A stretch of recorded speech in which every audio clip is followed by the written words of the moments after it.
So I work at a couples resort, so it's just like literally nobody else except couples that go there, stay there, and so this guy is in this room. I think, I don't even know why the reason was, but he called the cops on his wife. I had a friend of mine, this guy Jake, that was writing for 1500 ESPN up in Minnesota. And he went down. He lived in a building that I worked in downtown Boston. He's a teacher up here, and his wife was here, and everything. And he went down to spring training. I guess it was about 3-4 years ago. He went down for like 4 days. He said it was like the best experience ever. So it's awesome. You get to talk to the players. Like everyone's like chill.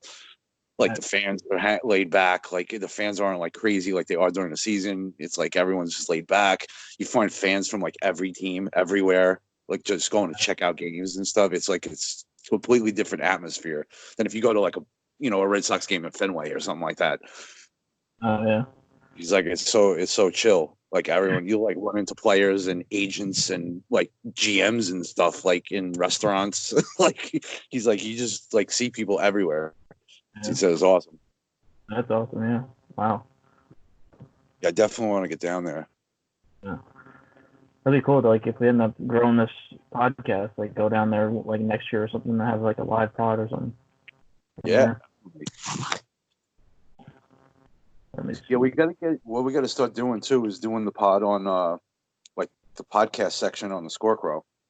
Oh yeah. I did it for like the one episode and I forgot about the other ones, like to do that. Yeah, you got to try to do that because it'll get a lot more. I think it'll get more attention if it's like tweeted out and everything like that. Yeah, like true. I always like and retweet it from the Scorecrow account anyway. But I'm just saying, like if it's posted on the Scorecrow on the actual site on the podcasts, because I know Dan puts his up, the Buck guys, Right. and Gabe does his cardboard box seats for the basketball, and Tom does his too. Oh yeah. Mm-hmm. So throw yours on, throw the Podtar on there, especially during baseball season. The people looking for podcasts, Mm-hmm. Yeah, definitely be good to do that. I was actually gonna when I did my first mock draft, I was like working on a video. Like I was gonna do like a video that along with it, of like kind of like a video edit of it. Well, like I started it, I did like the first 10 picks, and then I just got so busy I couldn't even do it. Like couldn't finish. Because I was gonna do that and then like link in the article onto there. Right. Would have got more views, but I never got around to finishing it. Yeah, video content's big, man. People like the stuff, so it's like Yeah, I had an extra category today for NASCAR DFS. Oh, nice. Because Brandon and Dale, and now that NASCAR season has started, obviously, with the Daytona 500, there's 2 races this weekend. There's one tomorrow, Boyd Game at 300, and then the Pennzoil 400 is on Sunday. So they're like switching off. Like Dale and Brandon are going to do like XFL DFS and NASCAR DFS like every weekend. They're going to switch off. Yeah. So that category in there, and DFS has been so huge for us, man. Yeah. How does NASCAR DFS even work? Do you pick who wins the race or something? Well, it depends on, you get points for like where you finish, like where you start and where you finish. So if you start in the pole position, like number 1 position, and you finish like 10th, you get like -9 points. Right. Like stuff like that. Like as far as I understand, I never played it, but this is as far as I understand it. But you also get points for like laps led and things like that. Like, so I'm not sure exactly how the point system works, but it's geared toward that. Yeah. What else? I've never gotten to NASCAR. Neither have I. I mean, I know a lot of the bigger drivers, Mm-hmm. Right. And I learn a lot about other sports just from reading all these articles that we put out. Like, I mean, I mean, especially because I'm baseball, football mostly, Hmm. but I've learned a ton about basketball just from like conversations with Josh and Mike on an NBA chat and like reading their articles and, even with like stuff like NASCAR, Right. Yeah. just reading the articles and editing them and stuff. Like I've learned like a lot of names and, Yeah. that. So, That's good to get your name out there. yeah. I feel like I can actually have a conversation about different sports now. Oh, yeah. Not like a total moron. Right. I I feel like I'm starting to branch out a little bit too, like learn about all these other sports, like basketball. Even I'm getting more into. I used to not be into it as much, but now I'm like more into it. Yeah, Like, I'm just still not into. I don't know. I'm just not into. It's like for me. I don't know. Baseball has always been my number one, and it's just right. when baseball season comes around, it's kind of like that's really all I concentrate. Especially with all the fantasy leagues I'm in and all this stuff. Like, you know, it's hard to concentrate on everything. Oh yeah. I just don't have Baseball. time like I used to. Yeah. Baseball's my first baby. You know, my Yeah. first love. Yeah, that's what I mean. Yeah, baseball's the easy number one for me. Yeah, it's like no contest. Yeah, Basically. it's been like part of my life forever. Yeah, I mean NFL is kind of close, but not really that close. NFL's fallen off for me a little bit. Yeah, same here. I actually kind of like college more. Yeah, I used to be more into college too. I'm not really, Yeah. but I'm then again, I like reading you guys' articles, like scouting reports and stuff. Like I love that stuff because I yeah. like doing that for baseball. Even though baseball doesn't give you the immediate satisfaction because a guy can be in high school and he Hello. doesn't. Hello. Oh, yeah. Like with baseball, a guy gets drafted out of high school, you don't see him in the major leagues until 5 years later. So it's like, Yeah. Yeah. I think what I don't even know your name. Sorry, from Twitter. It's just V on Twitter, so I don't know your actual name. Hello. You there? Thought she was here. But says she's on, or he, or VA is what I'm showing. yeah, I don't know. She just said something. I thought, but let's see.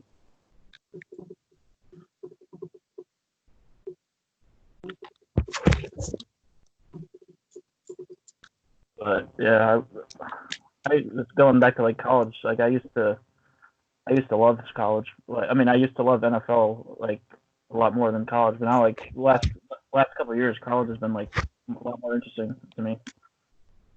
Yeah, that's how it goes sometimes. You go back and forth with different sports. And I mean, I used to be really into hockey, and I just after the second strike they had in, I guess it was 2000. I want to say it was like 2007.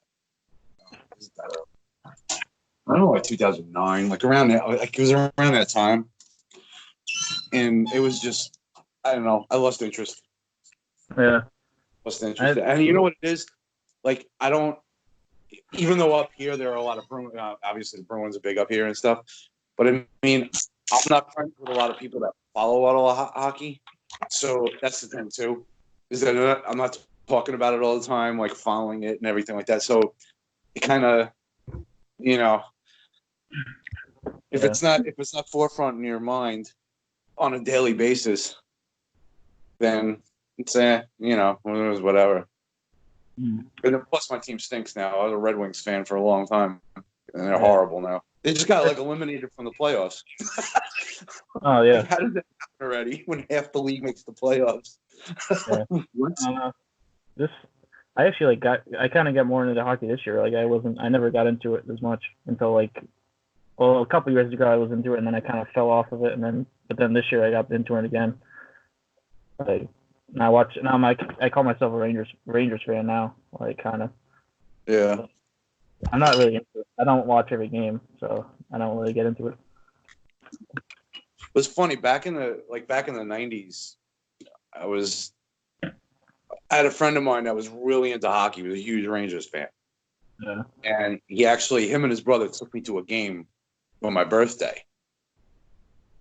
Took me to a Rangers game in Madison Square Garden. I went to the game and everything, and I fell in love with it. I was like, it's the best sport to see like live because it's so different live. So yeah. I fell in love with it, and then I got him into baseball because believe it or not, he was a St. Louis Cardinals fan because he loved the Cardinals like in the '80s, like when they had Willie McGee, Vince Coleman, Jack Clark, all these guys like speed guys and stuff. But so I got him into baseball, he got me into hockey, and we kind of like went back and forth. Mm-hmm. Then we kind of lost touch after a while, and then I was still into the Red Wings, so they were still good.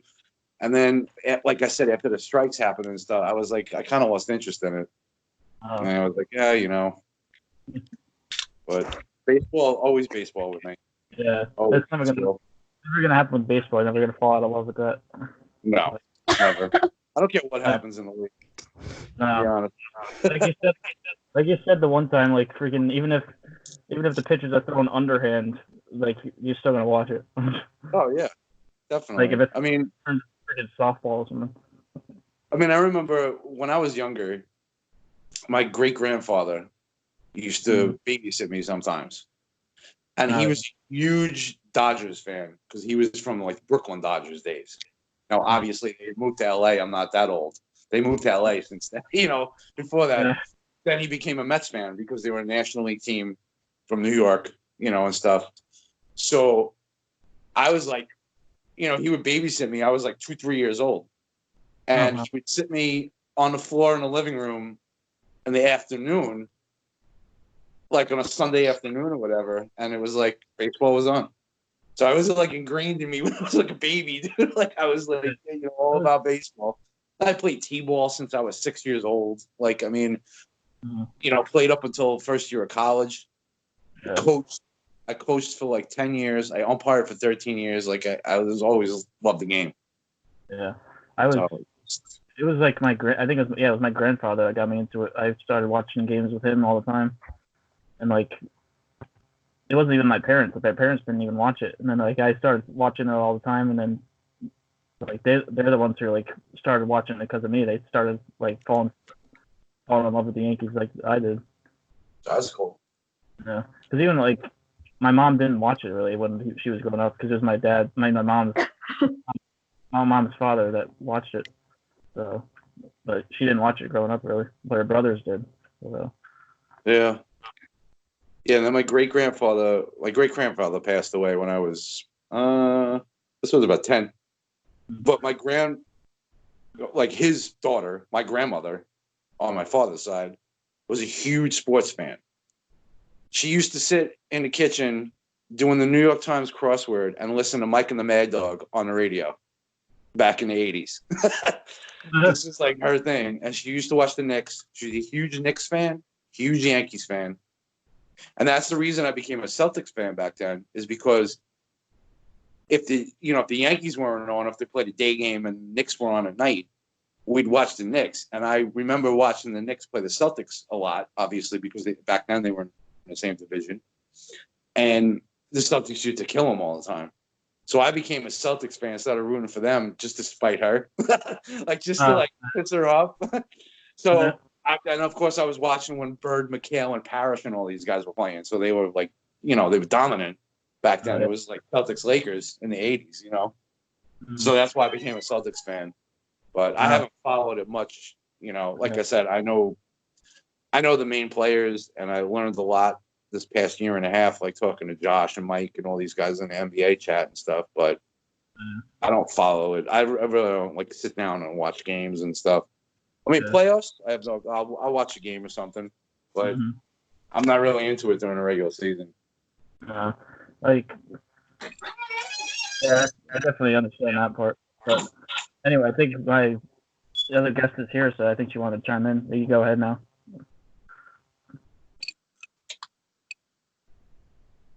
Hello? Hello, you there? Yeah, you have a question, right? Hey, Alex. How you doing? One question. Yeah, go ahead. Shoot. Have the cops arrested him? I mean, the cops, did they take him to the jail? Sorry, what's that? I didn't catch that. You said the cops. Are you asking about my at work about the cops? Yeah. So I'm actually, yeah. I'll jump into this, telling the story about what happened at work. So just like going over what like my job is like at a resort. So I work at a couples resort. So it's just like literally nobody else except couples that go there, stay there, and so this guy is in this room. I think, I don't even know why the reason was, but he called the cops on his wife. Like, I don't know why, but like and then his wife's like sitting out in the car, and then cops go to the front desk and like say, and then tell them the situation and everything. Like, this guy called the cops and they're gonna go check out the situation and stuff or whatever. They go up there and then they look at the information, the guy's information, all that stuff, and then they found out that the guy had a warrant out for his arrest. Well, So this guy literally called the cops and there's a warrant out for him. Like, I think part of it was, I think he called the cops because like something to do with like they were getting into a fight or something. They were like really drunk. So I don't know why. I think he just was really drunk. He was like didn't know what the hell he was doing. But so they handcuffed him and they just took him away. Like and it was because I think it was because he stole a car. That's why the warrant was out. I was like, what the hell is this guy doing? He freaking called the cops on himself. Like, why are you calling the cops on your wife in the first place? And then why are you calling the cops when you have a warrant out for you? Like, I guess maybe he might have been from like New York or something. He didn't know that they were gonna know in PA or something. But still, it's like, these guys look like after you, and you're calling them. It's like, what the fuck? yeah. So that's that story. That was pretty crazy. That was like right at the end of my shift too. I saw the cops sitting there, and well, not sitting there. I was pulling around up to like one of the rooms because I drop guests off on the shuttle bus that I drive that around the resort, like dropping people off. Right, So right. I went up there and I saw this cop car sitting there, and then I saw a guy, them handcuffing this guy and like putting him in the car. I was like, what the hell is going on? And that's not even the first time that something like that happened either. Because like I think it was like Christmas Eve or something, or not Christmas Eve exactly. I think it was like a couple of days after Christmas Eve. I saw cops there, and this guy, like, I guess they were coming because somebody called because of like a situation, like what the hell is the word?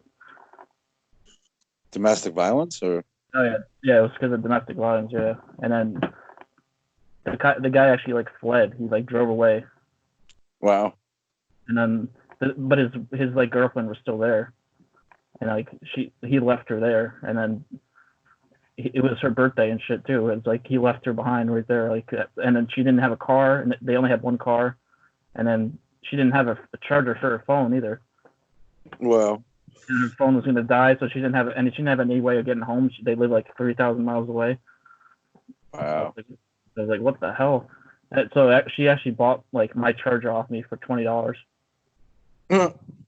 She was like, I wasn't even gonna charge her. I was like, she's like, I need a charger. Can you have one? I was like, yeah, you can have mine. You go ahead. Like, I felt so bad for her. I was like, yeah, you can have it. She's like, no, I insist. I want to pay for it. I was like, I'm not gonna just take it from you. But I was like, no, you can have it. And then she still gave me money. I was like, whatever. I'm not gonna turn that down. Like, yeah. But it was crazy. That's the second time in like 2 months that something like that has happened when I was working, like domestic violence or whatever. I mean, that's the only explanation you can find for why that would happen. Like at a couples resort, that's probably the reason. Well, yeah, I guess you're gonna find that. People go away on vacation and it's like they're alone. They talk about stuff and they get too drunk. They get drunk and they're trying to escape. Like, they have kids and they have regular lives and stuff like that. They're trying to kind of get away, but if there's stuff that's still festering in their heads, especially when they start drinking, one person in the couple says something and it triggers something else, and it just snowballs from there. Yeah. But yeah, that was crazy. That's like literally, guy basically called the cops on himself since he had like the warrant was out for him. Like, maybe he didn't even know it was. I mean, it depends on how long ago it was. I mean, I guess statute of limitations, but I mean, I guess he figured, that's all done with. Yeah, maybe. I don't know. I don't even know. Like, why would you call it anyway? Like, well, I don't know what the hell the situation was, like the whole situation, but like, I don't know why he would call the cops on his own wife. But anyway. Are you sure it was his wife? That's what I was told. Yeah. Yeah, it could have been just like a freaking side hoe. Who knows? Who knows? Yeah, you don't know. So who's the guest we have on today?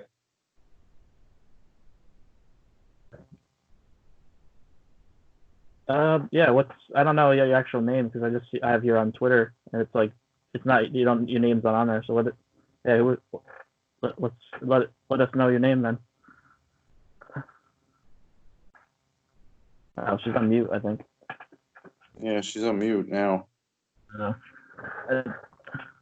think she's kind of shy. That's why. Yeah.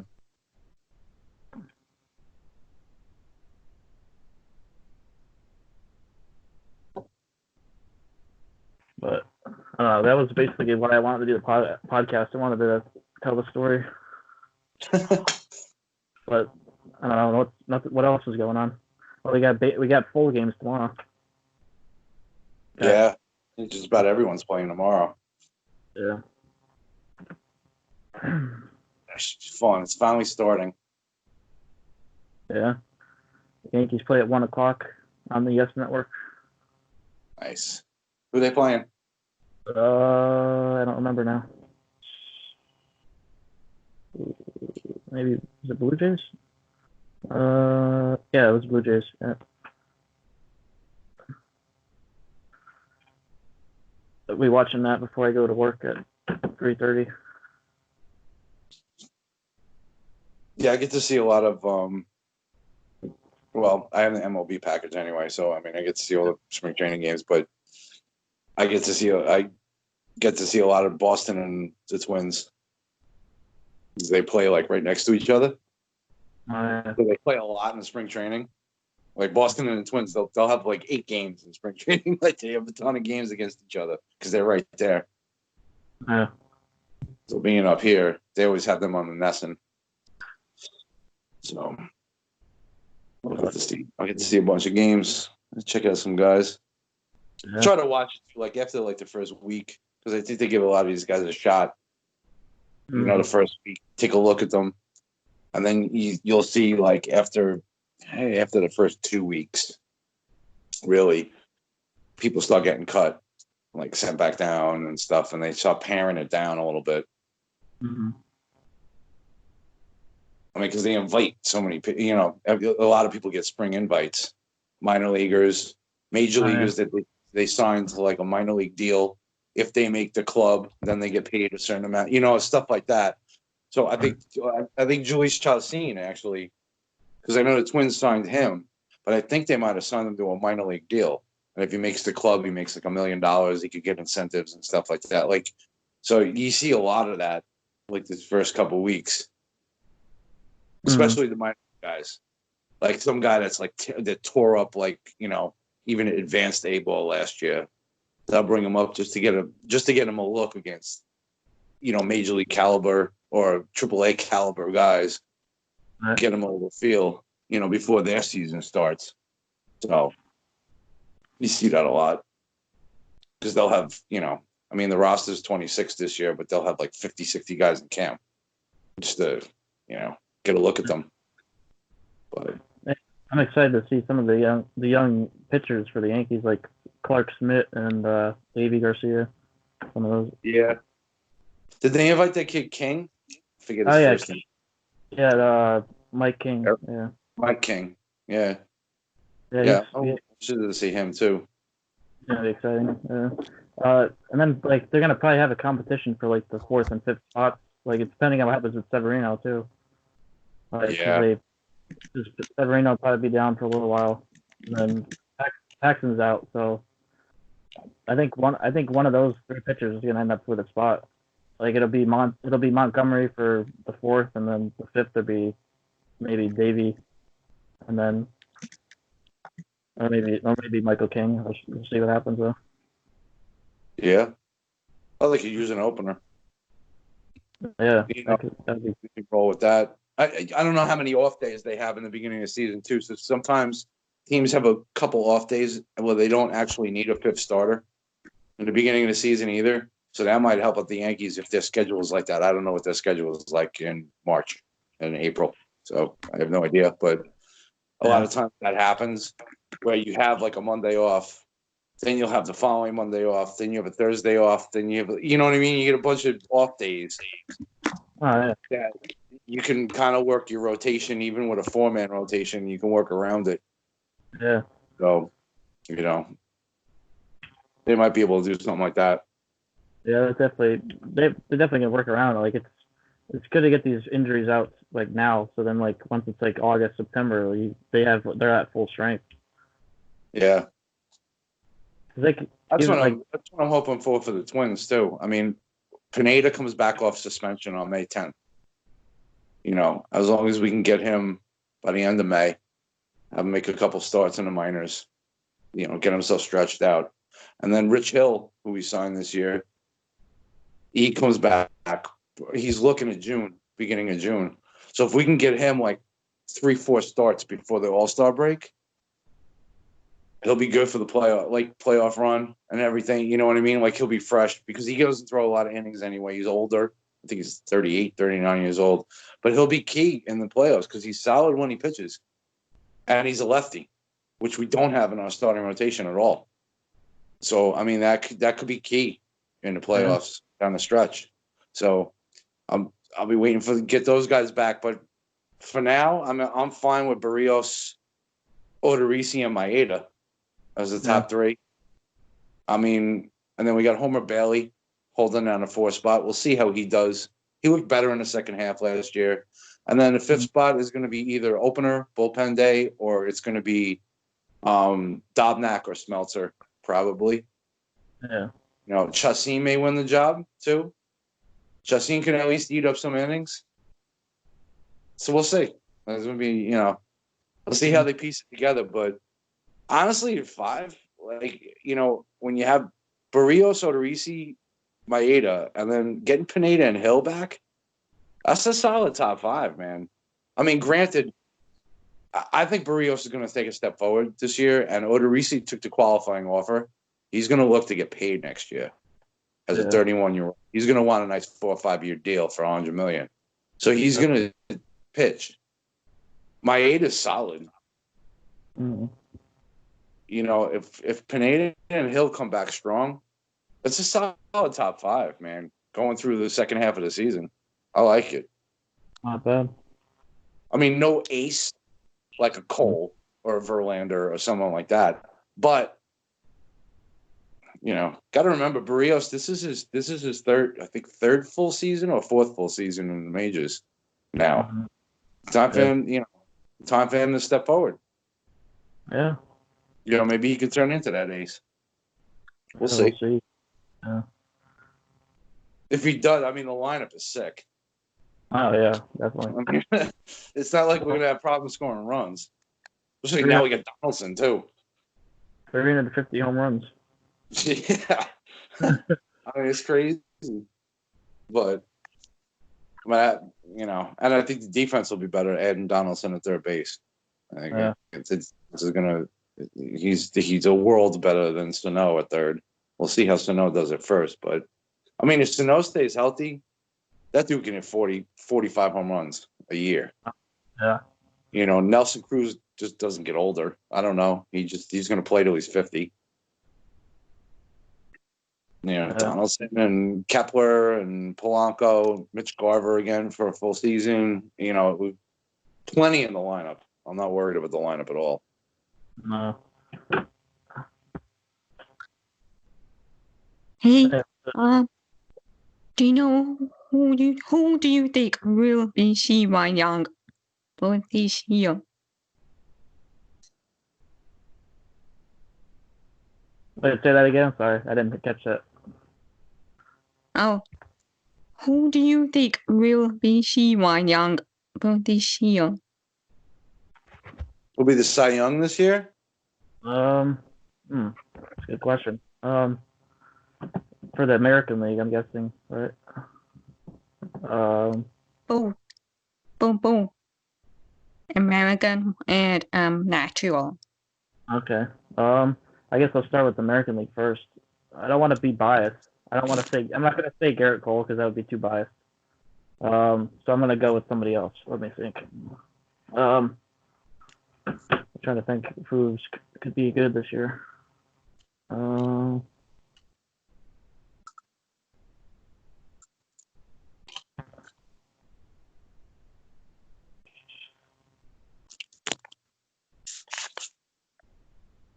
know what? I'm gonna go with. I'll go with Shane Bieber. Actually, I think he's gonna be good this year. That's my pick. Wow. Shane Bieber, huh? I'm going with like a little bit of dark horse action there. Yeah. I'm going Matt Boyd. No, I'm only Apple. kidding. Oh shit. I'm kidding. I'm only kidding. Nah, I don't think Boyd's going to do it. I think he'll be traded at some point. I'm going to go, but you know what? We're going to go that way. I'm going to go Barrios. Okay. I'll go Jose Barrios. I mean, you're being biased though. Yeah, that's fine. I think, but National League. I like Clevenger a lot, but he's banged up too. Yeah, So right. I don't know, But National League.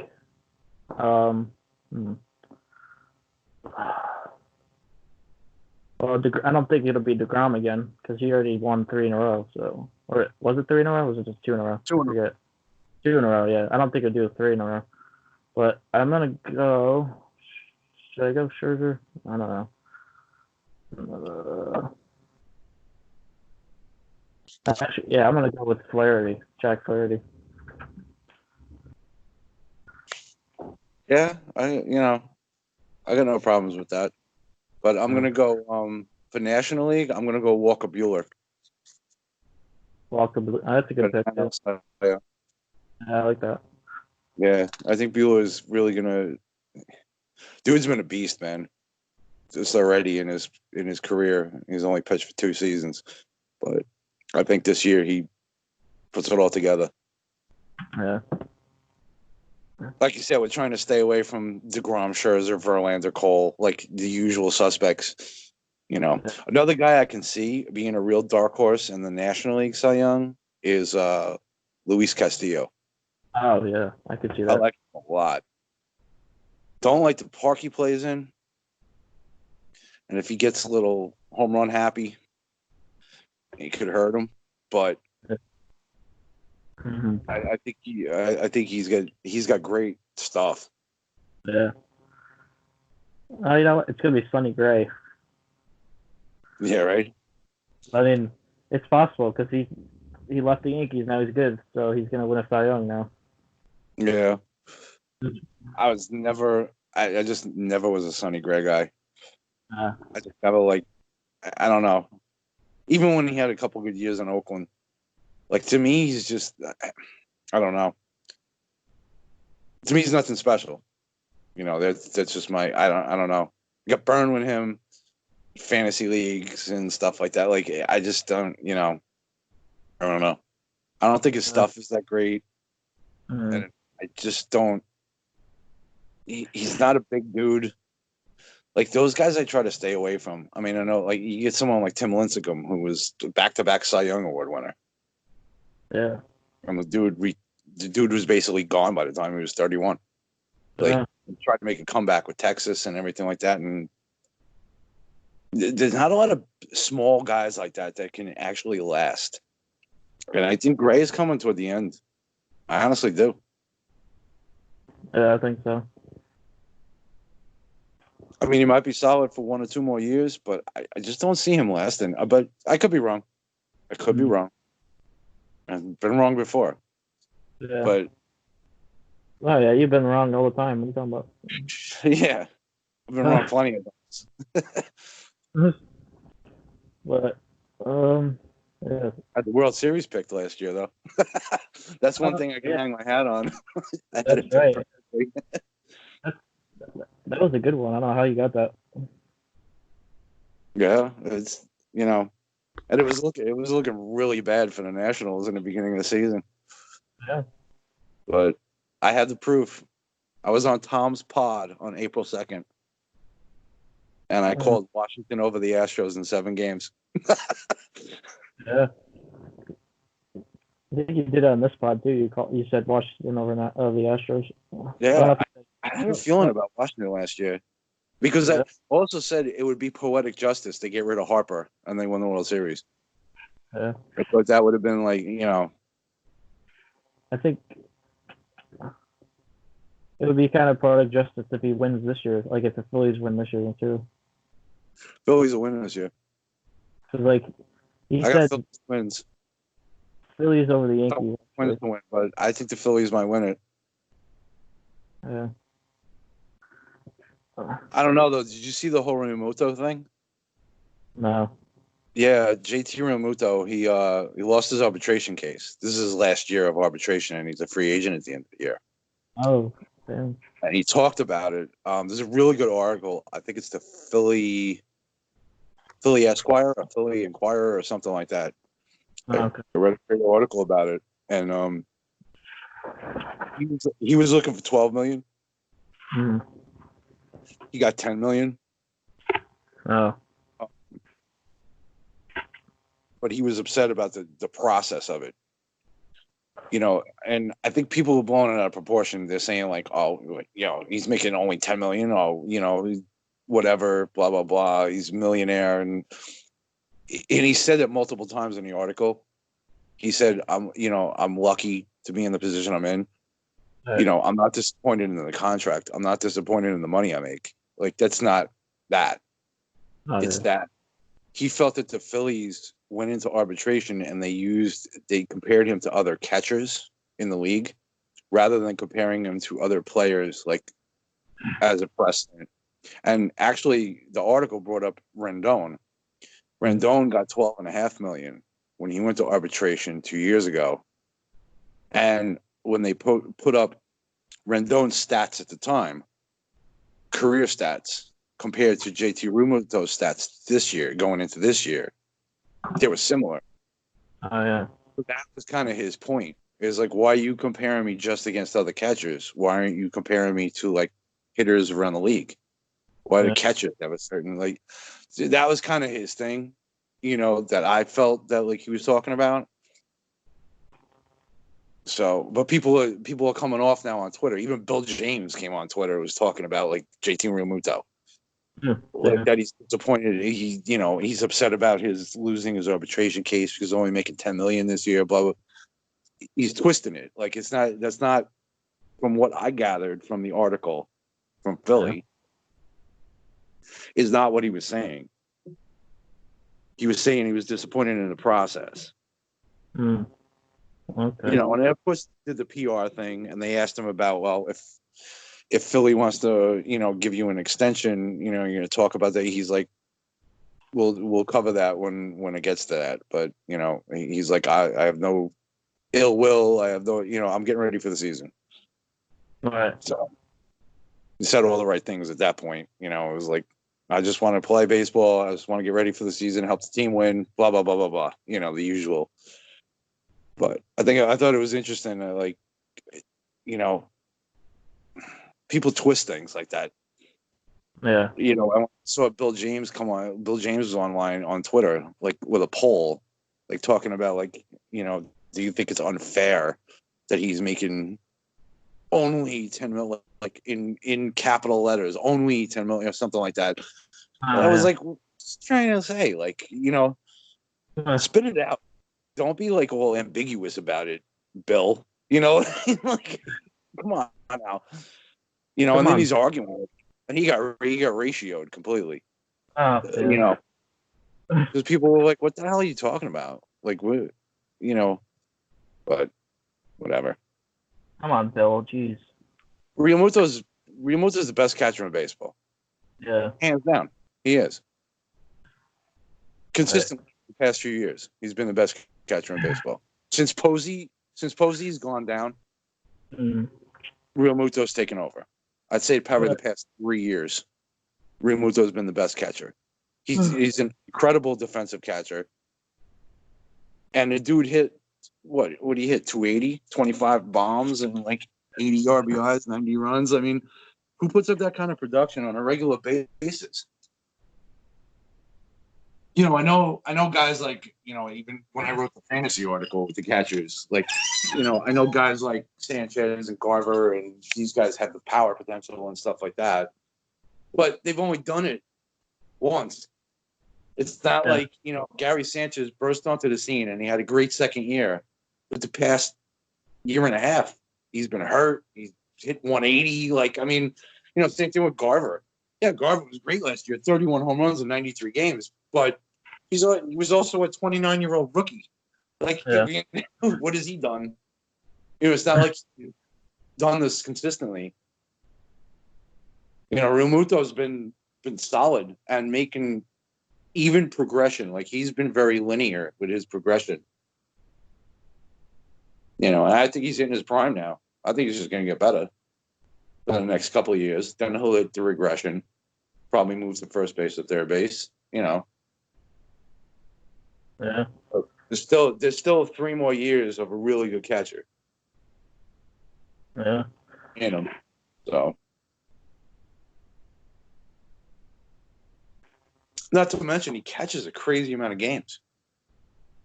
I think 146 games or something like that last year. Like, that's insane for a catcher. That's like Gary Carter level. Yeah. Gary Carter played. This dude played. It was funny because I remember looking up Gary Carter, like when he passed away a few years ago. I think it was Buster Olney. One of those guys, Buster Olney or Tim Kirkjian or someone like that, came out with this stat that Gary Carter, for a 12-year stretch, caught like 93% of his team's games or something like that. It was a crazy amount of games.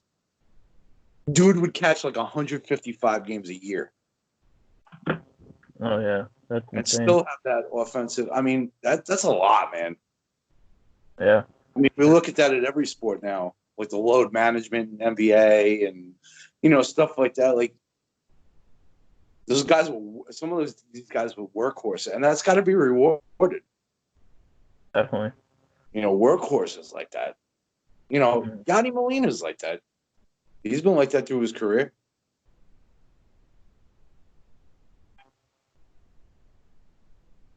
You know, that's why I still think Yadi's a Hall of Famer.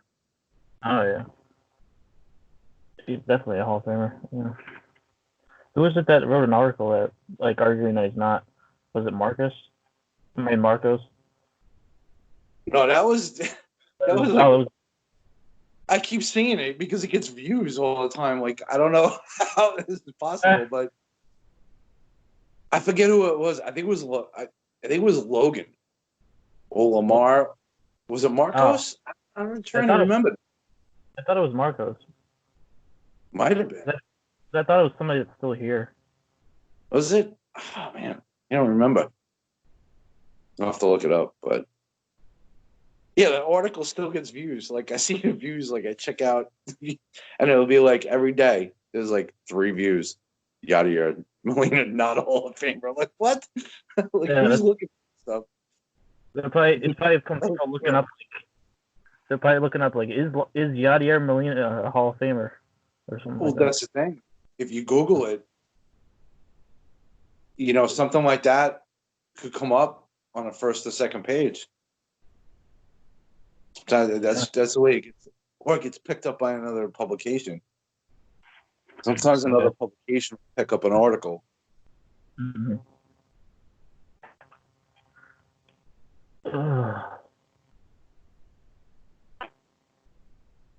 Do you have any other questions for us? whoever you are? No. Okay. No, I don't have any questions. Okay. Yeah. Thanks for asking the other ones. Though. That was good. Good questions. Well, I guess since you went over, we talked about Cy Young. Maybe we can make our predictions for the MVP too. Since we did Cy Young. So AL MVP. Let me think. You can go first if you want. I can't think right now. I'll go first. I'm gonna stay away from Trout just because he's the obvious pick. So we'll go again, like kind of dark horse type thing. Oh man.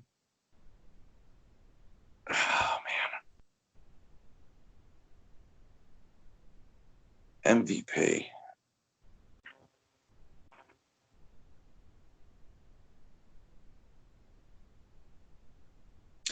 I'm gonna go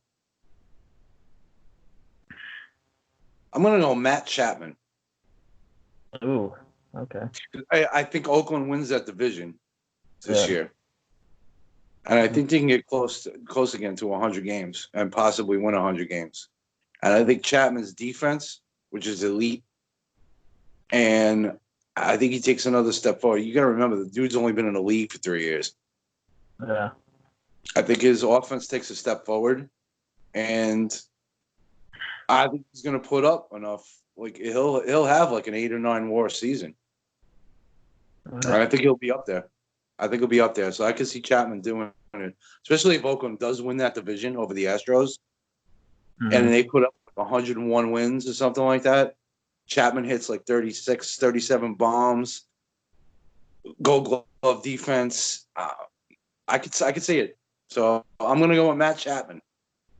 I don't know who to do.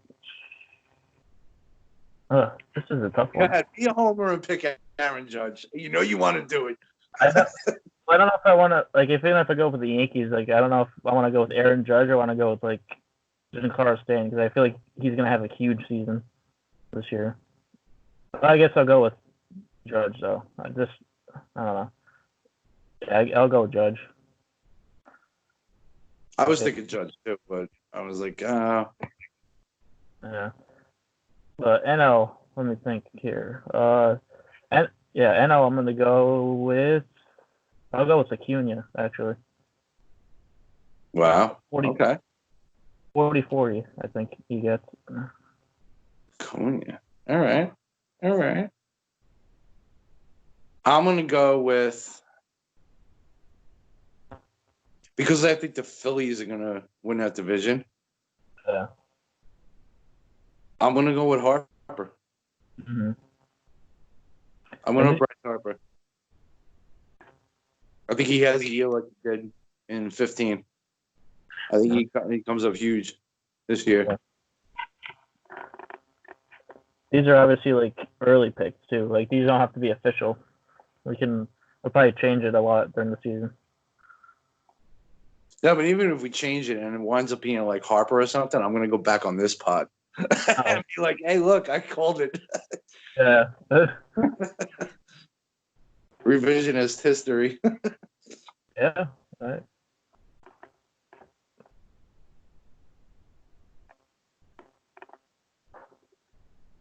What about you? What do you got?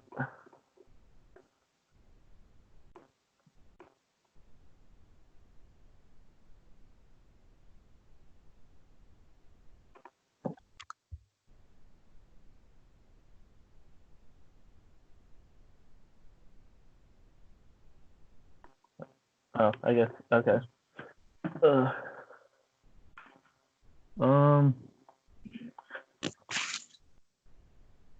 What else has been going on here? Okay, sorry. I think I say Aaron Judge will be MVP for American League. Aaron Judge, all right. Judge, yeah. You riding with that one too. Yeah, that's a good pick. And I'm not sure for NL MVP. I'm not sure yet. Yeah. NL is pretty wide open. Like you still got Bellinger and Yelich in there, so it's kind of tough. How do you think how Tour is going to do for the Yankees? He going to do much better than last year or not? You said Judge? No, Tours. Oh, Torres. Oh, yeah. He's going to be, I think he's going to be a stud this year again. Well, I mean, last year he was a stud, but I think he's going to get even better. It's like he's going to end up being a superstar. He's only 23 years old, so they're going to say that with Didi going to Bills, I think he's going to do great at a shortstop. Yeah, definitely. Like that's his natural position, so he should definitely do good there.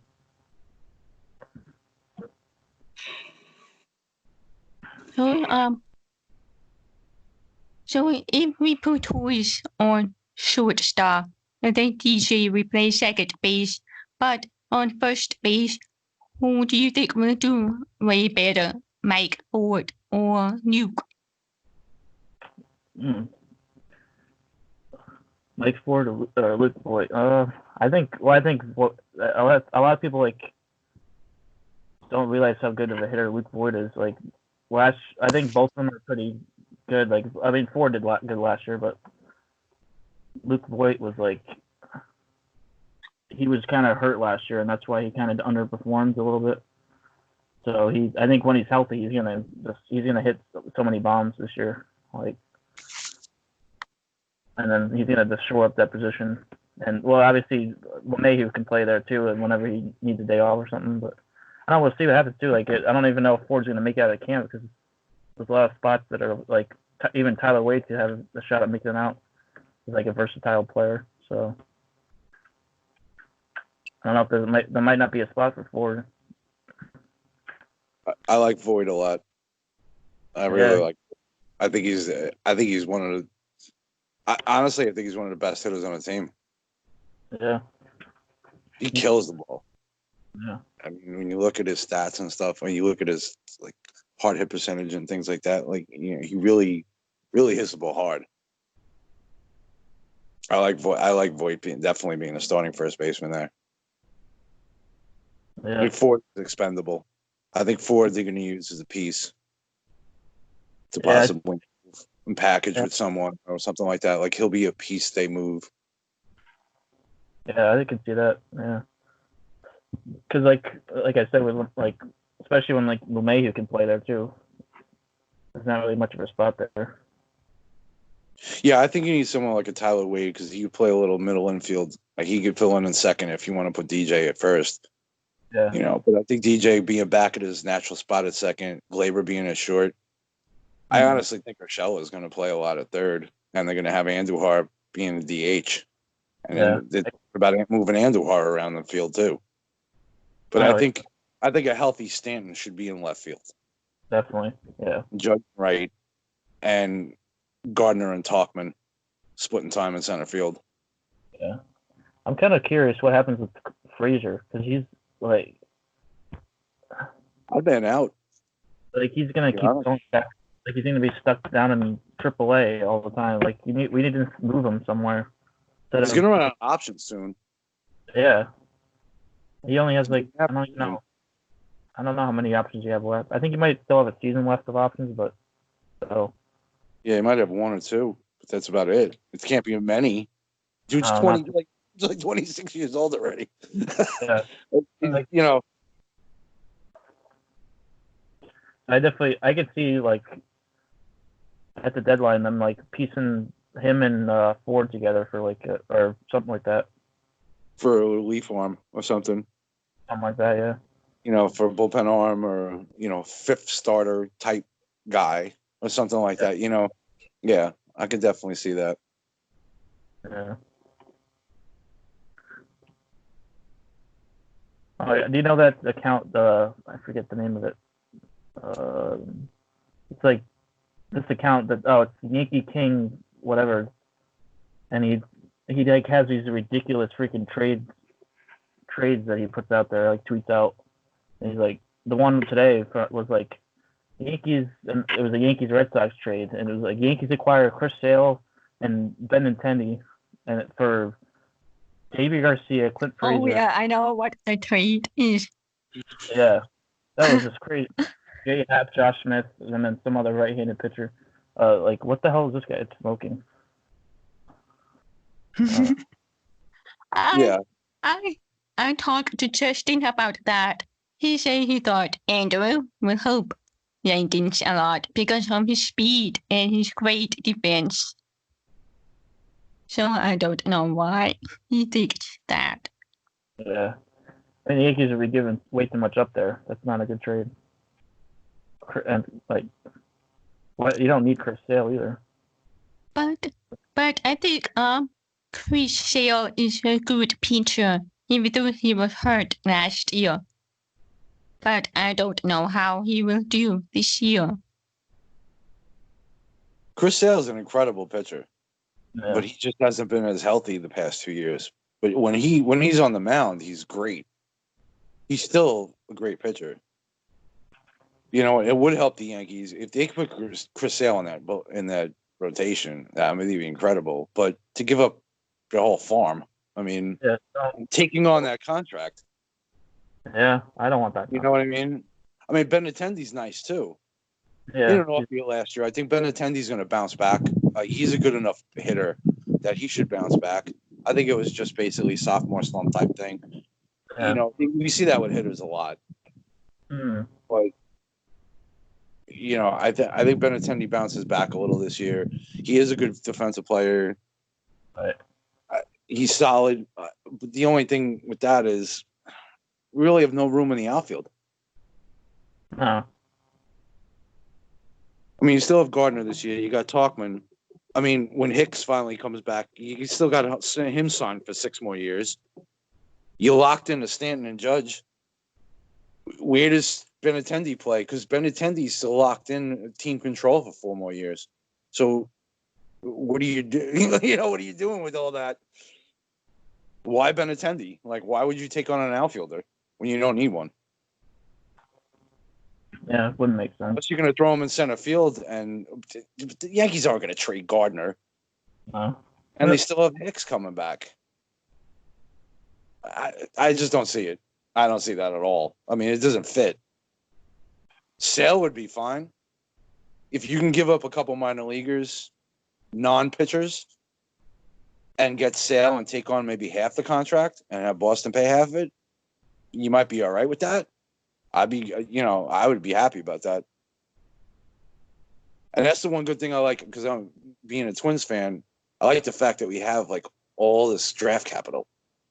We have all of these. We have a great farm system that if we need to go out and get an ace or whatever, we definitely have the pieces to do it. Of course, I don't want to see them trade a Royce Lewis or an Alex Kirilloff or Trevor Larnach or guys like that. But, you know, if you can get a controllable ace, if you can get someone like a Luis Castillo who's controllable for another 2 years or so, or 3 years, you know, I'd have no problem with it.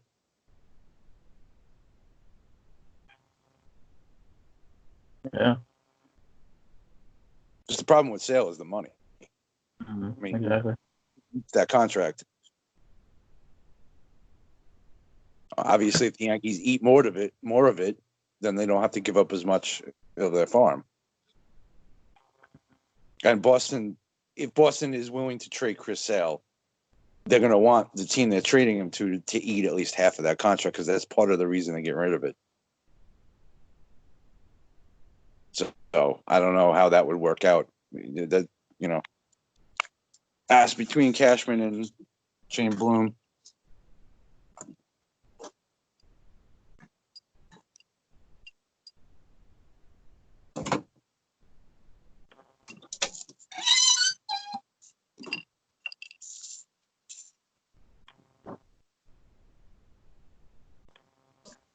What do you think about Rookie of the Year this year? Rookie of the Year. That's a good one. That's a tough one. I can't even think right now. I can't even think who rookies are right now. Who the hell? Who's even a rookie in the American League? I can't. Guys that come up. I mean, people are talking about Luis Robert. Yeah. Oh, yeah. That's fine. and stuff. I think, personally, to me, what I've been looking over, and of course I'm doing the Mariners right now, as far as the preview. The kid Evan White, they have at first base. That's pretty much going to be their starting first baseman, because Vogelbach will be full-time DH. This kid Evan White can hit, man. Yeah. Dude can hit. He had 293 in AAA last year with like a 400 on base percentage. Like, dude can definitely hit. I think he hit 18 home runs. So, I mean, someone like him, Luis Robert, I could see. His plate discipline scares me. In the minors. That's the thing that scares me about him. I could see Gavin Lux in the NL. Yeah, is he still eligible? I believe so. That's what kills me with the rookie stuff, because you don't know if they're still eligible as a rookie or not. But I think he probably is. I think he is, because when I was doing like the rankings, I was looking at it, and Yeah. I think I saw he was one of them. So I said that in my article. I was like, I said like he can be a candidate for Rookie of the Year. Yeah. I'm trying to think of National League guys. I can't even think. Well, I guess what's his name? The guy from the Rockies is not Brendan Rodgers if he comes up. Yeah, if he comes up, they like to keep them. They like to block their guys, keep them in the minors till they're 25. Yeah, it was funny. I think Soupy actually had him as his Rookie of the Year last year, but then he came up and then got hurt. So, or no, he Another didn't come guy. up. Another guy would be on the Nationals. Mm-hmm. If Carter Kaboom can take over third base for Rendon, I believe he's still rookie eligible too. He might have a nice year for them. Yeah. And then any pitchers that make an impact, you never know with pitchers too. Yeah, that's true. Like I talked about with the Blue Jays, you have Nate Pearson and you have Anthony Kay. Yeah. That actually have a shot, especially Kay, because he was actually up in the majors last year, made a couple starts. His first start actually went really well. Just 5 2/3, struck out 8. He faced the Rays. Yeah. Faced a good team. Gave up 2 runs. 5 2/3. Hey. Yeah. You know, he's one of the guys they got from the Mets for the Stroman deal. Oh yeah. Lefty. But lefty with good command, good spin rate, throws about 92, 93. I mean, he doesn't light up the gun, but he's got a good fastball, good curveball. So, who knows? Tough in the AL East, though. Oh yeah. Like I said yesterday, though, I think I could actually see the Blue Jays finishing ahead of the Red Sox. Like, I don't know what the Red Sox are going to do this year, really. I mean, they got an interim manager, and they don't have Mookie anymore. They don't have Price. I think they might end up being a mess this year. Yeah. Well, I had the Blue Jays in my article. I had the Blue Jays at 75 wins. Yeah. 67 last year. I have them at 75. I said their ceiling is probably 500, 81 wins. Mm-hmm. Only because the pitching staff is bad. Yeah. I mean, they have Ryu coming over. Ryu and Tanner Roark both coming to the AL East. And then they have Matt Schumacher as their third guy. Yeah. Their fourth and fifth positions are just a disaster. I mean, it's Trent Thornton, Chase Anderson, guy they got from Japan, Shun Yamaguchi, who pitched well in Japan, but he's a 32-year-old rookie. You know, we don't know. You know, I don't know what his stuff is like. He's kind of a wild card with that. You know, I mean, we saw Kikuchi come over to Seattle last year, and he was horrible. So you don't know. And then they have Ryan Baruchi is another one they have possibly in the mix. I just think, and that's why I wrote the players to watch with Toronto, was Anthony Kay and Nate Pearson. because I think with the fourth and fifth starters not really being settled, and Matt Schumacher, who pitched 12 games in the past 2 years with constant injuries, I just think that these guys might find a spot during the season. And Anthony Kay, like I said, he already made 3 starts in his cup of coffee last September when he came up. So, I mean, if he pitches well, and these other guys like Anderson and Thornton and those guys don't pitch well, Kay could actually break camp opening day as like a fourth or fifth starter for them. And if he pitches well, hey, could win Rookie of the Year. I mean, to say, Yeah. possible. Never know. It's always like somebody that comes out of nowhere. Yeah. Yeah.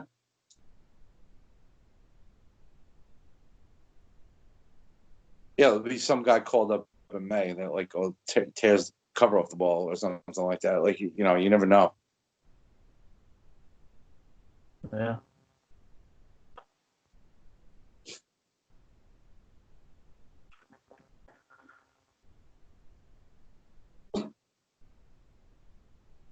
So you're a Yankee fan?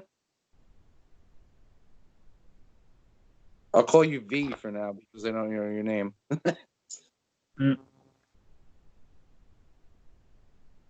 Yeah, I'm a Yankee fan. Yeah. When did you start following them? I'm actually it started when I was younger. When Derek Jeter played when he first played for the Yankees and became the fan. And No. when my dad put Yankees games on, I usually watch with him the games. All right. Wow. That's cool. Yeah, I think a lot of people got into the Yankees when Derek Jeter played. Yeah. Yeah.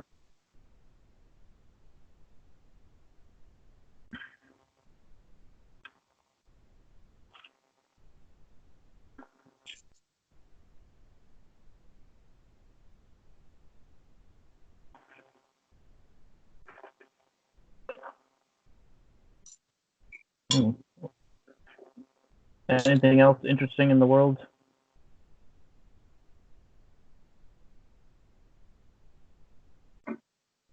Nah. Not really. I might be going to get a cat tomorrow. Oh, really? So, yeah. We've been looking to get a pet. My daughter wants a pet. And the landlord here doesn't really want a dog. We prefer to have a cat, only because dogs barking and stuff like that. And we have tenants downstairs. So my daughter saw a cat What at the kind shelter. of cat? What was that? What kind of cat? Get it? I mean, what kind of cat are you going to get? Just a regular house cat. I don't know what the breed is. Like if they're, it's not any specific breed, like a tabby or a Siamese or anything like that. My daughter went to a shelter last week with my sister. My sister had a cat for 16 years, and he passed away last year. So she wanted to get another cat. She wound up going and getting 2 cats, a brother and sister cat. So she has 2 cats now. And then when my daughter went with my sister to the shelter, she saw this cat that she really liked. So we're kind of waiting on, to see. So we're going to go back up there tomorrow. She has like the litter box and all this stuff already bought and a set. So we're just waiting. So we're going to go up there tomorrow, see if we can get the cat tomorrow. So I might be coming home with a cat tomorrow. So this is going to be my, that and food shopping and cooking tomorrow night, maybe watching a movie. This is going to be my, this is my life. So Not bad. Yeah, you know. Then around that, I do writing, and you know, I'll finish up the Mariners article at some point. Mm-hmm. I'm going to try to finish it in the morning because the shelter actually doesn't open until 12. So I'm going to try to finish it in the morning and get it out and mix it in with the rest of the stuff we got coming out tomorrow. So, Yeah. so we have like four or five articles already set for tomorrow. All right. So I got to kind of mix and match the schedule, try to separate them. So we got 2 DFS articles coming out tomorrow. One for NASCAR and one for NHL. And then we got 2 mock drafts, football articles coming out tomorrow. Yeah. And then if I do my Mariners, so that'll be 5 with the Mariners. So I just kind of try to break them up. Yeah.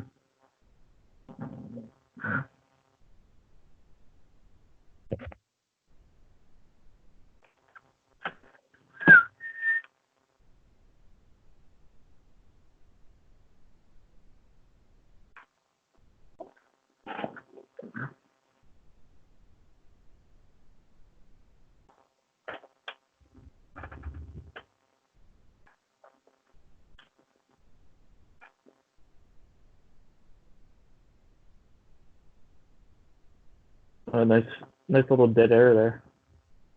Yeah.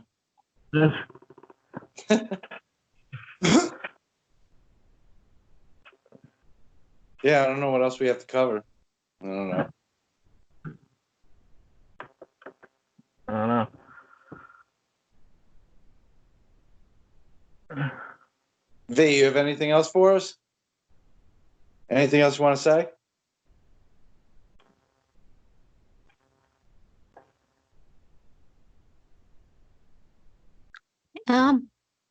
Are you worried about Shimino and his elbow issue? Do you think it might be something major or not? Because I hope not. I mean, we really need him. Shimino. Oh yeah, Severino's elbow. Uh, Yeah. I'm hoping. I hope it's not anything serious. I'm not like a lot of Yankees Twitter where they're like freaking out over it. Like when it came out, everybody was like freaking out, like, "Oh my God, another injury! Oh my God!" But I think it'll be fine. Like when it matters, especially. Like. Yeah, but Shimino has that issue since the playoffs are hard. I'm not sure if I get this fact right. But some people say he had that issue since last year. Yeah, that's what I don't understand. They said he had the issue last year in the playoffs, and why didn't he get it checked out then? I don't know. Yeah, that's my question. Yeah, forearm strains are Yeah. bad. It's never a good thing because Mhm. that generally leads to Tommy John surgery. Yeah. When you have a forearm strain, because the Tommy John, the UCL is like the inside of your elbow. And when you have a forearm strain, anytime you grip the ball, when you squeeze the ball, when you grip the ball, you feel that strain in your elbow. It's a bad thing. It's never good. So forearm strains are no good for pitchers because that just tells you that an elbow ligament is not right because it holds the muscles then like to your wrist and everything. Everything's connected.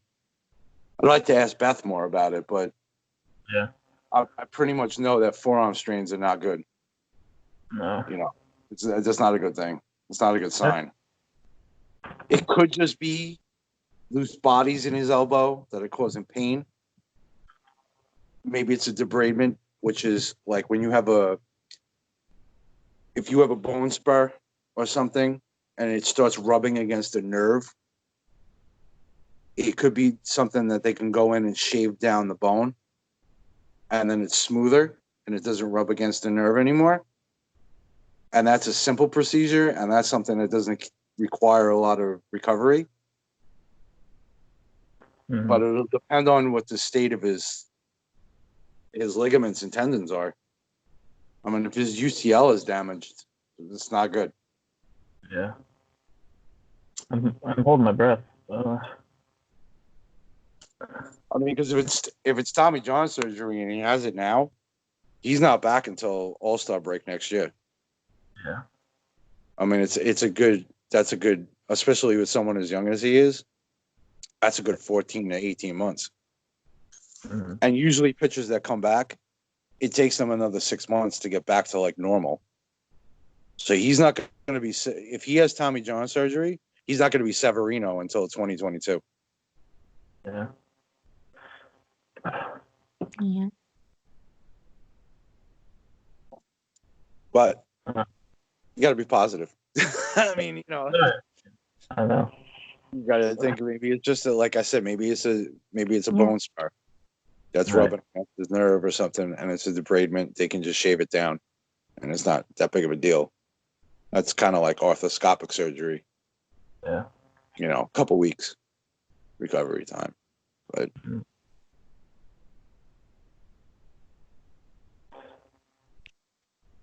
But if Severino has Tommy John surgery, that Chris Sale deal is looking better and better.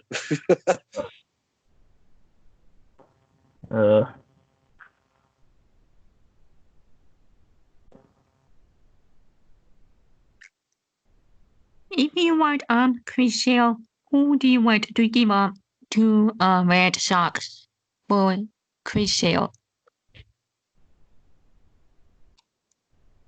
I don't know. You have to give up like quite a bit of prospects, I think. Like the Red Sox. Got it. Sorry. Yeah, because the Red Sox are definitely needed prospects, so they probably like somebody like I don't know. I think who trust the AAA pitchers then Chris Sale. I mean, would be by with Paxton and Severino out, maybe.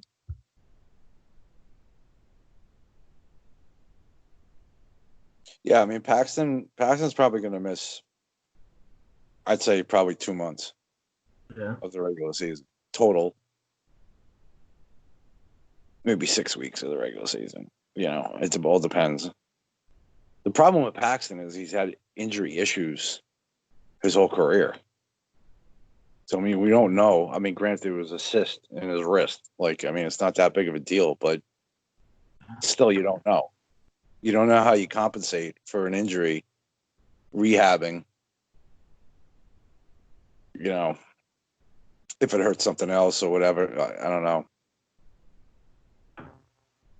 But, I mean, honestly, for Sale, it would depend a lot on what the Yankees have to pay as far as Sale's contract goes. If they have to pay a lot of his contract, then they're not going to give up as much as far as prospects. They won't give up Garcia or King or any of those guys or Abreu. But if the Sox are willing to pay a bulk of his salary, then the Yankees will have to give up more as far as prospects. Yeah. So it depends on how that negotiation goes. Because that's kind of how it went. That's why the Sox didn't really get a lot from the Dodgers. They got Verdugo and they got that catcher, Connor Wong. And Verdugo's a nice piece, don't get me wrong. Yeah. But they could have gotten a lot more, but the Dodgers had taken on half of Price's contract.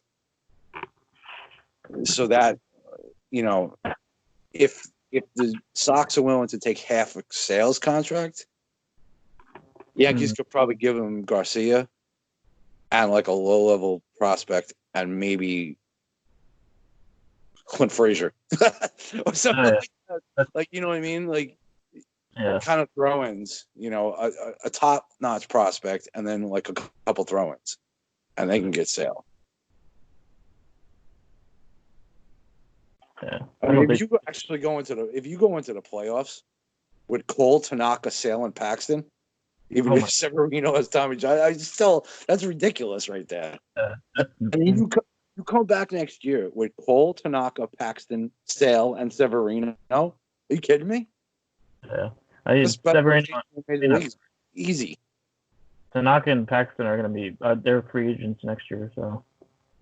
Oh, you can let them go. Yeah. Cole, Severino, and Sale. You kidding me? Yeah. Right there, I don't think they're actually going to get Sale, though. That would be crazy. Red Sox won't do that. Yeah. I don't think the Red Sox will do that either.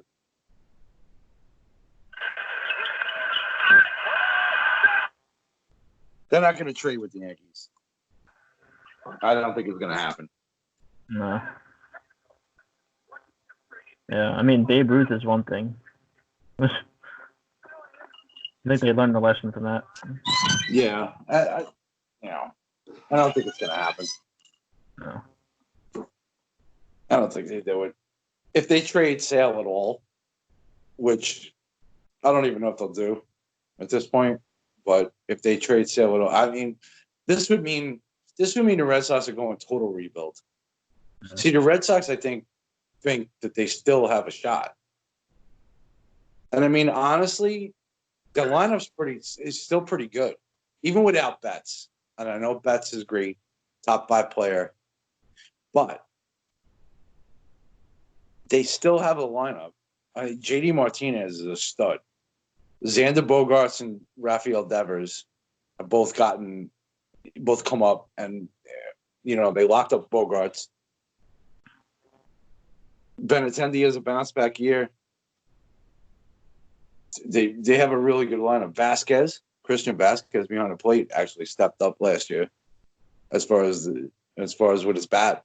So they have a really good lineup. It's just their pitching.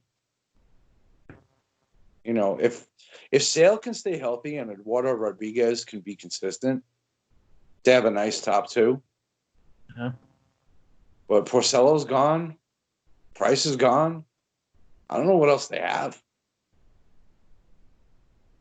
He's Baldy. Is he a starter, though, anymore? I think he's still slotted in there like their 5th spot or something. I don't know. I mean, I just don't know what else they have. As far as, even if you slot Eovaldi in. I mean, the bullpen's not good. No. Workman pitched well last year, but other than that, they really don't have much. That's why, I'm not totally against what you were saying before about the Blue Jays finishing ahead of the Red Sox, because the Red Sox are in the same boat. Yeah. I mean, Blue Jays are in the same boat as the Red Sox. Good lineup, but the pitching's not there. Yeah.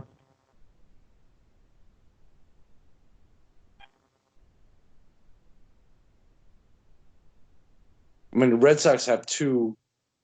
They have an ace in Sale if he can pitch and stay healthy. And they have a potential ace in Eduardo Rodriguez. Whereas, the upside of those 2 guys is being aces, whereas Toronto doesn't have an ace. Yeah. I mean, Hyun-Jin Ryu is their ace. Sorry, he's not an ace. He's a number 3. You know what I mean? So they have him, Roark, and Schumacher. So they have, but they also have a set closer in Ken Giles. Granted, the rest of their bullpen stinks, but I don't know. Toronto and Boston, I can see them finishing around the same. Especially if Toronto's infield picks up this year. Full season of Kevin Biggio, full season of Bo Bichette. Vlad Guerrero Jr. stepping forward. The dude I love on Toronto is Rowdy Tellez. I think the dude's hitting 40 home runs this year. I think he's going to be beast. And they signed Travis Shaw to play first base. Oh, yeah. That's right. Shaw can go back to hitting 25, 30 bombs.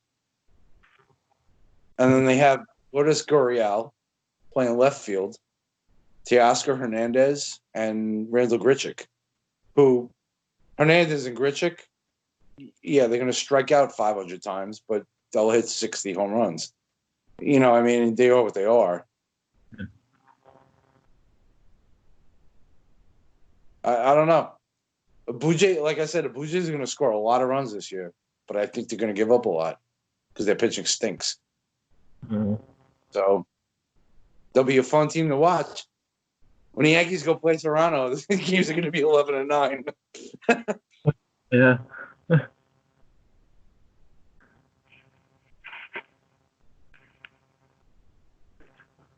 But that's all good.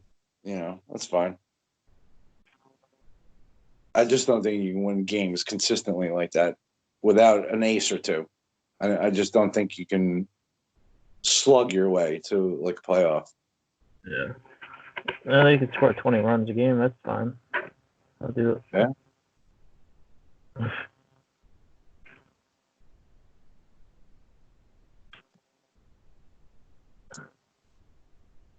All right. Yeah. I guess we should. Almost 2:30. What? It's almost 2:30. Eesh. I don't know. Oh well.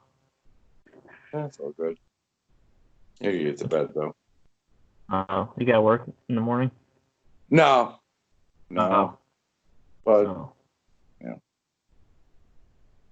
I still got to write this Mariners article. No. It was just not exactly fun looking at the Mariners. That's probably the worst outfield in the Major League Baseball. Yeah.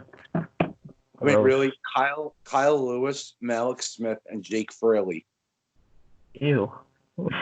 Like, who the hell are these guys? Like, what? That's gross. Yeah, it's bad. Oh boy. They're a bad. Oh, their pitching staff is oh my god, they're a bad team. They may actually be the worst team in the American League. I think the Tigers and Orioles are probably better. Well, I mean, Yeah. Tigers. I mean, come on now. Tigers are winning the World Series. Yeah, that's right. Tigers are winning the World Series. But honestly, in all seriousness, the Orioles are better. Yeah. I really think so. I really do. The Orioles are better than Seattle. Yeah. Seattle's bad, man. They're a bad team. I mean, there's some bright spots, possibly, but they have no one on that team has played like a full season, with the exception of Vogelbach and Kyle Seager. Shed Long at second. Yeah, he's got a little power speed combo that might work, but J.P. Crawford at short stinks. Ew. Dude can't hit. He's not a great fielder. He's like average. I mean, like I said, Evan White at first is the bright spot. Shed Long might be all right at second. Yeah. I mean, but really, that outfield, Kyle Lewis, Malik Smith, and Jake Fraley, really? It's just, That's gross. And Marco Gonzalez is the race. Gonzalez, Kikuchi. I'm trying to think of some of the real starters. They still have Justice Sheffield from. Yeah, well, Justin Dunn, who they got from the Mets in the Edwin Diaz deal. Yeah. But I'm sorry, but Justice Sheffield is your third starter. Going into this season, there's issues. God. Yeah. Yeah, it's bad. It's bad. It's a bad team. Oh, they lose 100 games this year. No doubt in my mind. Yeah, easily. Especially when you look at the division. I mean, the Astros, I think the Astros are going to suffer a little bit because of the pressure and everything. they're still going to win 85, 90 games just because of the talent. I think the A's win another 97, possibly even 100. Yeah. The Rangers got Kluber. I mean, Lance Lynn and Mike Minor again. They might actually not be that bad. And the Angels got a hell of a lot better. Oh, yeah. You know, just getting Rendon and having Ohtani healthy for the whole year makes them better. Seattle will be, I'll say it right now, Seattle will be the worst team in the major leagues. Yeah. I'll include the National League in this too, because I think they're the worst team in the major leagues.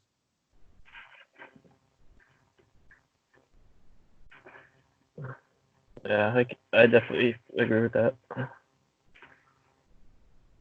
mean, the Giants probably close second, but you know.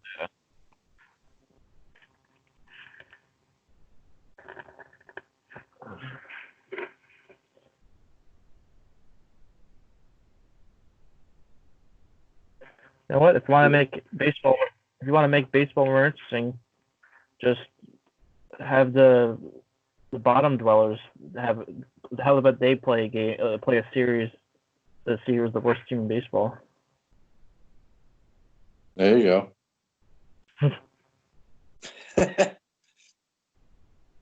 You do that like before the actual playoffs. Do the anti playoffs. Well, they should do it. You know, other leagues should do this too. They do the thing like they do in soccer.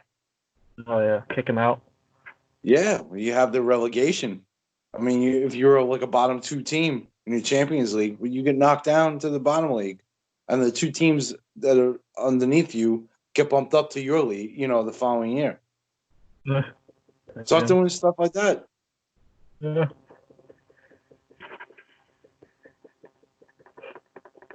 I'd be down for that.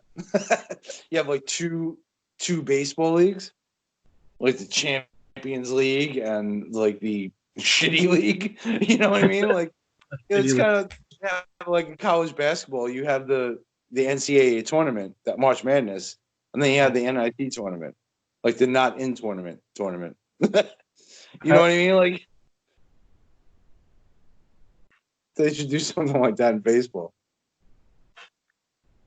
Yeah, that was a good one. Not in tournament. Yeah, it's the not in tournament. NIT. What does it actually stand for? I don't even know. National something. I don't even know. I've always called it that. I've never heard that for years. Not in tournament. I don't know. I don't even know what it really stands for. Yeah, that's great though. That was good. It's probably like National Intercollegiate Tournament or something like that. Like it's, you know, yeah. But I have no idea. It's always been the not in tournament. Oh yeah, it's the National Invitation Tournament. Oh, there you go. Okay, that was close.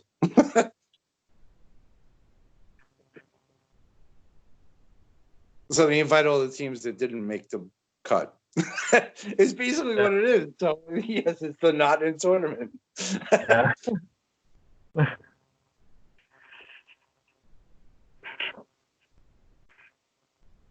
So as soon as Selection Sunday comes out and like teams miss the actual March Madness stuff, whoever runs the NIT is like calling these teams up. Hey, you coming to the NIT?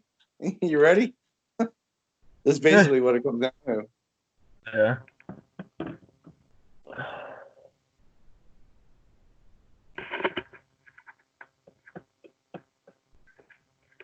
All right, it's 2:30. I gotta get going. I gotta get to sleep. Yeah. I might still be up a while. I don't feel like sleeping. Yeah, right. What? I might jump on a Mariners article for a little bit, but I really should get this done for tomorrow. Yeah. So Mm. All right. So I'll see you. All right. V, it was nice talking to you. It was nice to talk to you too. Have a good night.